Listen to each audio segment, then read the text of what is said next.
दोस्तों, अगर आप और अच्छी नींद चाहते हैं तो हमारी प्यारी सी ऐप नींद को इंस्टॉल करें।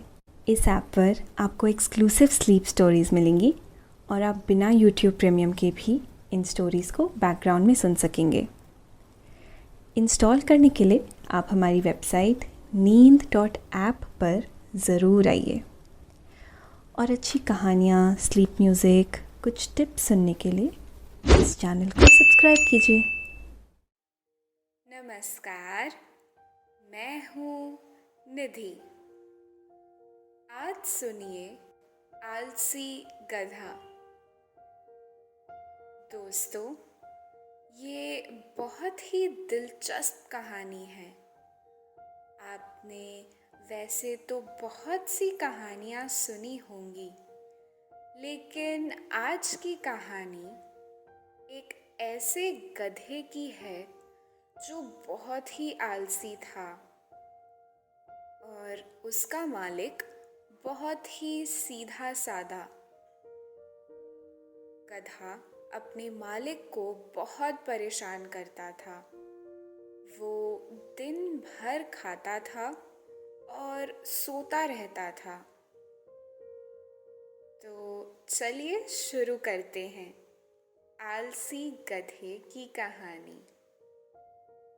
लेकिन पहले आप अपने आसपास की सारी लाइट्स ऑफ कर दें।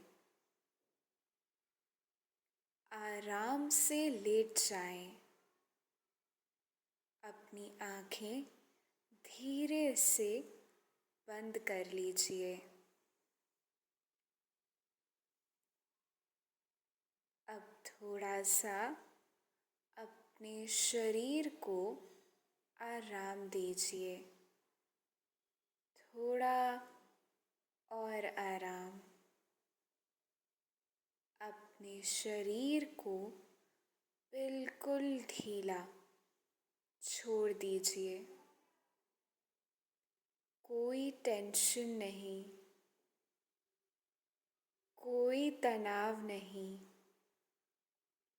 अपने दिमाग में चल रहे सभी विचारों को, चिंताओं को त्याग दें।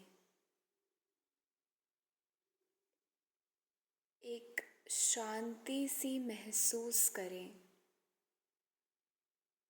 सब नेगेटिव, पॉजिटिव विचारों को धीरे धीरे निकाल दें।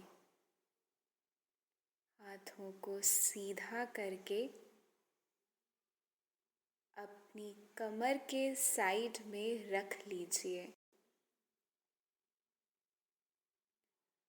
अपनी सांस पर ध्यान लगाएं। इसको धीमे या तेज नहीं करना है। बस ध्यान देना है कि कैसे वो आपके नाक, गले में होते हुए फेफड़ों में आ रही है और आपके फेफड़े फूल रहे हैं और कैसे वो आपके फेफड़ों से वापस गले और नाक के माध्यम से वापस निकल रही है और आपके फेफड़े थोड़े सिकुड़ रहे हैं। आपका मन शांत, एकदम शांत होता जा रहा है।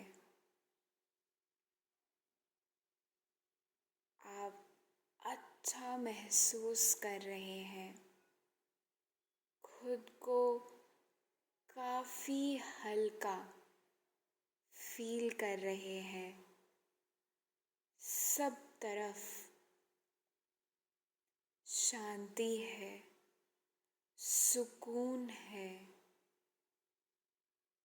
खामोशी है। एक समय की बात है। वीरपुर नाम के एक गांव में बहुत सारे लोग रहते थे और उसी गांव में ढोलक चंद और उसका गधा भी रहते थे। और ये कहानी है ढोलक चंद की, या ये कहिए उसके गधे की, यानी गोलू की। ढोलक चंद अपने गधे से बहुत प्यार करता था और उसका बहुत ख्याल भी रखता था। लेकिन गोलू गधा नटखट था और कामचोर भी। वो दिन भर सोता रहता था और खाता रहता था। ढोलक चंद और गोलू एक साथ रहते थे। ढोलक चंद तो अपने गधे का पूरा ख्याल रखता था, लेकिन गोलू गधा अपने मालिक की एक नहीं सुनता था। वो उसे बहुत परेशान करता था। ढोलक चंद को पता था कि उसका गधा उसके बहुत काम का है। वो उसका बहुत ख्याल रखता था और उसको रोज नहलाता था, खिलाता था। ढोलक चंद बहुत गरीब था। वो अपने जीवन यापन के लिए अपने गांव से सामान ले जाकर दूसरे गांव में बेचता था और उनसे जो भी पैसे मिलते थे उससे वो अपना और अपने घर वालों का खर्चा निकालता था। उसका घर बाजार से कुछ दूरी पर ही था।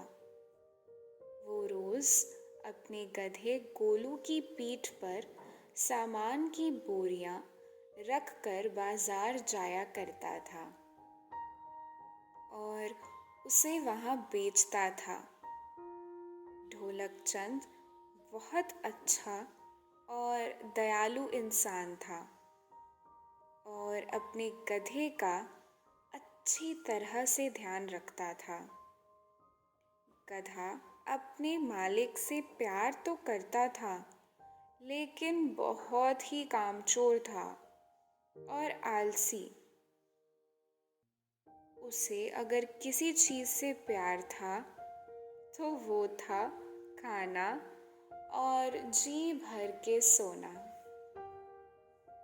रोज की तरह जब ढोलक चंद अपने गधे पर दाल चावल की बोरियां मार्केट जाने के लिए लाद चुका था, तब गधे की आलसी होने के वजह से वो आगे बढ़ने के लिए बिल्कुल तैयार नहीं हुआ। अब ढोलक चंद सोच में पड़ गया कि क्या करे। उसने एक दो बार गोलू को उठाने की कोशिश की, लेकिन गोलू था कि उठने को ही तैयार नहीं हुआ। जब हर तरफ से ढोलक चंद ने हार मान ली, तब उसने गोलू को एक छड़ी से मारा, जिसके कारण गोलू उठा और चलने को तैयार हुआ। अब न चाहते हुए भी गोलू को बाजार की ओर बढ़ना ही पड़ा। गोलू और ढोलक चंद बाजार की ओर बढ़े। रास्ते में उन्हें उनका दोस्त राम मिला, जो अपनी बैलगाड़ी पर अपना सामान बाजार बेचने के लिए जा रहा था। ढोलक चंद ने राम को उसकी बैलगाड़ी के साथ देखा तो उसका मन निराश हो गया। वो सोचने लगा कि एक तरफ उसका गधा है जो इतना ख्याल रखने के बाद भी काम नहीं आता, और एक तरफ राम की बैलगाड़ी है जिसे किसी बात की कोई चिंता ही नहीं। वो आराम से अपना जीवन बिता रहा है। उसने राम को बोला, भाई राम, तुम बहुत ही खुश नसीब हो जो तुम्हारे पास तुम्हारा साथी बैल है। वो तुम्हारा कितना काम आसान कर देता होगा। राम ने ढोलक चंद की बातें सुनी और हंसने लगा। राम ने ढोलक चंद से कहा, भाई ढोलक चंद, मैं भी पहले तुम्हारी तरह ही काम करता। उसने ढोलक चंद को याद दिलाया कि किस तरह उसके पास भी पहले गधा था और उसने कितनी मेहनत करके अब ये नई बैलगाड़ी खरीदी है। राम ने ढोलक चंद से कहा, भाई ढोलक चंद, तुम अभी थोड़ी सी मेहनत कर लो, फिर बाद में तुम भी मेरी तरह हो जाओगे। तब तुम भी मेरी तरह बैलगाड़ी खरीद सकते हो। जाते जाते राम ने ढोलक चंद से कहा, अच्छा भाई, मैं चलता हूँ। अगर यही बात करने लगे तो बाजार सिमट जाएगा। इतना कहकर राम बाजार की ओर चल पड़ा। ढोलक चंद ने अपने दोस्त राम की बातें सुनी और उन पर विचार करने का मन बनाया और बाजार की ओर चल पड़ा। बाजार पहुंचकर ढोलक चंद ने सारा सामान बेच दिया और बहुत अच्छे पैसे कमाए। जब ढोलक चंद बाजार से घर की ओर चलने लगा तो उसे पता चला कि बाजार में नमक की बहुत डिमांड है। तो उस दिन उसने सोचा कि अब क्यों न बाकी चीज़ों के साथ नमक भी बाजार में जाकर बेचा जाए। उसने उसी दिन से नमक इकट्ठा करना शुरू कर दिया और जैसे ही उसे अगले दिन बाजार जाना हुआ, तब ढोलक चंद ने नमक की 4 बोरियां गोलू गधे की पीठ पर लाद दी और उसे बाजार चलने के लिए तैयार किया। वो वहाँ बाजार पहुँचा, अपना सारा सामान बेचा और अगली बार उसने नमक की 4 बोरियां लेकर मार्केट पहुँचा और उसको बेच दिया। तब उसे उसके अच्छे दाम मिले। उसने अगली बार और ज़्यादा बोरियां लेकर मार्केट में बेचने की योजना बनाई। ढोलक चंद ने अगली सुबह मार्केट में ले जाने के लिए 6 बोरियां अपने गधे के ऊपर लाद दी। लेकिन गधा इतनी बोरियों के बोझ के कारण खड़ा भी नहीं हो पा रहा था। इसे देखकर ढोलक चंद ने एक बोरी को निकाल दिया और गधा अब ठीक था और ढोलक चंद 5 बोरियों के साथ ही मार्केट की ओर निकल पड़ा। ढोलक चंद कोलू गधे का आलसीपन अच्छी तरह से जानता था। जैसे ही वो लोग बाजार की तरफ निकलने लगे, गोलू गधे ने चलने से इनकार कर दिया।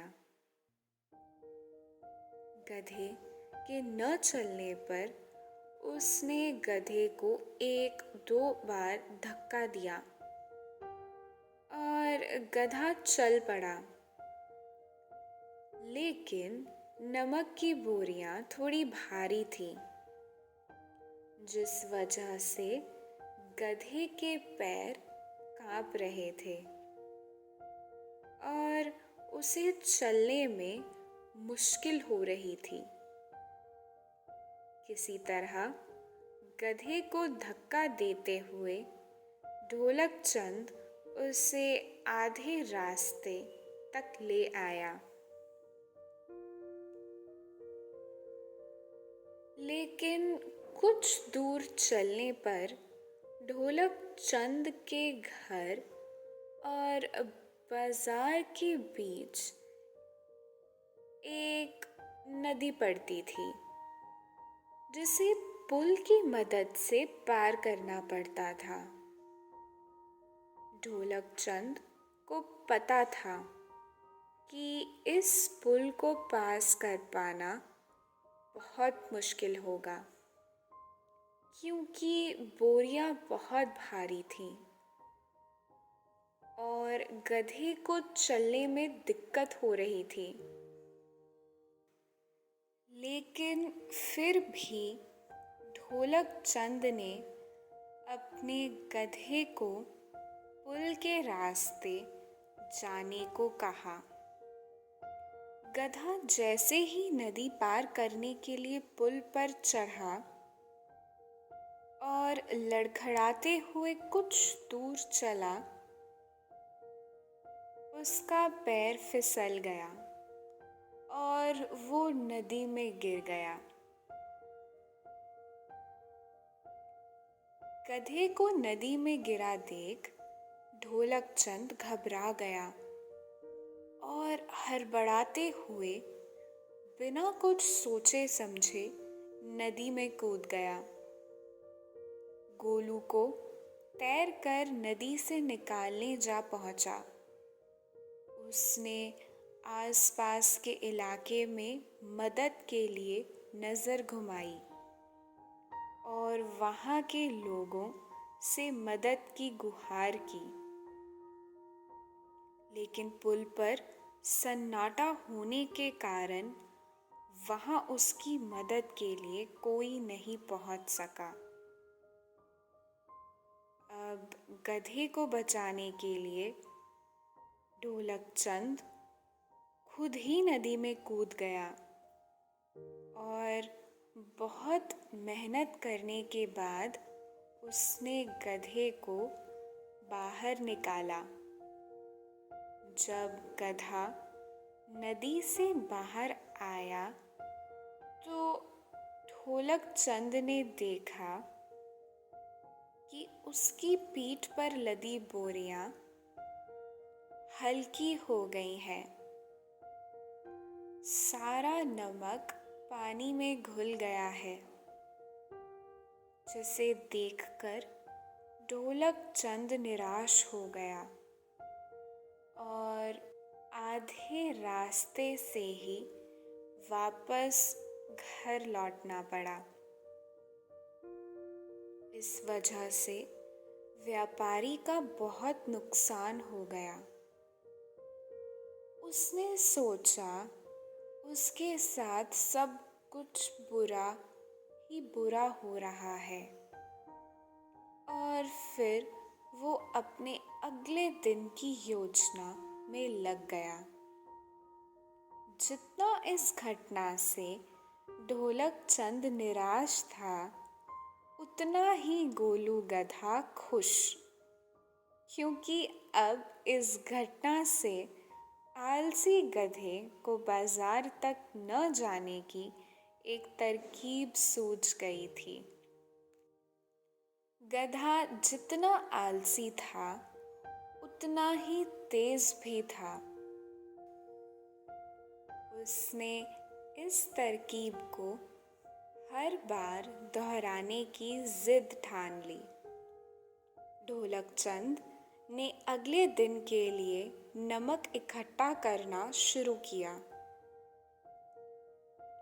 अगले दिन ढोलक चंद ने फिर से गधे के ऊपर नमक की बोरियां लाद दी और फिर गधे के वही ड्रामे शुरू हो गए। पहले तो उसने चलने से इनकार किया, लेकिन जब ढोलक चंद ने उसे धक्का दिया तो वो चलने लगा और गधे के साथ ढोलक चंद बाजार की ओर बढ़ने लगा। कुछ दूर तक चलने के बाद जैसे ही पुल आया तो इस बार गधा जानबूझकर नदी में गिर गया और उसे फिर से बचाने के लिए ढोलक चंद नदी में कूद गया और उसे बचाकर नदी से बाहर निकाला। लेकिन पानी में गिरने की वजह से गोलू की पीठ पर टंगी बोरियों में रखा सारा नमक पानी में घुल गया और ढोलक चंद को फिर आधे रास्ते से घर लौटना पड़ा। गधे ने हर दिन ऐसा करना शुरू कर दिया। इसके कारण गरीब ढोलक चंद को बहुत ज़्यादा नुकसान होने लगा। लेकिन ऐसा ही 4-5 बार होने के बाद ढोलक चंद को गधे की हरकत समझ में आ गई थी। एक दिन ढोलक चंद ने सोचा कि क्यों न गधे को उसकी ही तरह मज़ा चखाया जाए। ढोलक चंद ने सोचा कि अब गधे की पीठ पर ऐसा सामान रखा जाएगा जिसका वज़न पानी में गिरने के बाद 2 गुना हो जाए। ये सोचकर ढोलक चंद ने अगली बार गधे की पीठ पर रुई से भरी बोरियां बांध दी और उसे लेकर बाजार की ओर चल पड़ा। अब की बार जैसे ही पुल आया, गधा रोज की तरह नदी में गिर गया। लेकिन आज उसकी पीठ पर लदा वजन कम नहीं हुआ, बल्कि और बढ़ गया। गधा इस बात को समझ नहीं पाया। ऐसा अगले 2 से 3 दिन तक होता रहा। ढोलक चंद गधे की पीठ पर रुई से भरी बोरी बांध देता और पानी में गिरते ही उसका वजन 2 गुना हो जाता था, जिसके चलते गधे ने हार मान ली। गधे को अब सबक मिल चुका था। चौथे दिन अब ढोलक चंद और गधा बाजार के लिए निकले तो गधे ने चुपचाप पुल पार कर लिया। उस दिन के बाद से गधे ने कभी भी काम करने में आलस नहीं दिखाया। और ढोलकचंद के सारे नुकसान की धीरे धीरे भरपाई हो गई। ढोलकचंद ने अपने दोस्त राम की दी हुई सलाह मानी और खूब मेहनत की। ढोलकचंद का जीवन अब फिर से पटरी पर आने लगा था।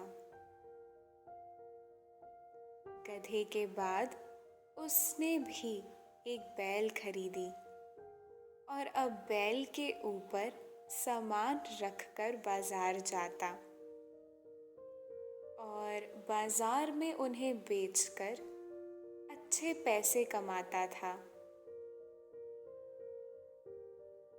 ऐसा करते करते अब वो बहुत अमीर हो गया था। उसने आगे चलकर एक सुंदर सी लड़की से शादी की और कुछ समय बाद उसके 2 बच्चे हुए। ढोलकचंद ने अपने बच्चों को भी खूब मेहनत करने की सीख दी। अब ढोलकचंद, उसकी पत्नी और उसके दोनों बच्चे हंसी खुशी से अपना जीवन बिता रहे थे। अब ढोलकचंद को किसी चीज की कमी नहीं थी। अपने दोस्त की दी हुई सलाह से उसने धीरे धीरे बहुत कामयाबी हासिल कर ली। तो दोस्तों, ये थी आलसी गधे गोलू की कहानी। अब आप अपने कमरे में मौजूद अपने बिस्तर पर लेट जाइए और चिंता से मुक्त हो जाइए और अपने कमरे की ठंडक को महसूस करें। निद्रा देवी आपकी तरफ आ रही है। आपकी पलकें धीरे धीरे भारी हो रही हैं। आप नींद की जादुई दुनिया में धीरे धीरे प्रवेश कर रहे हैं। निद्रा देवी आपको अपने मोह पाश में बांध रही है। अब आप धीरे धीरे नींद की तरफ बढ़ते जा रहे हैं और नींद आपको अपने आगोश में समाती जा रही है, समाती जा रही है। शुभ रात्रि।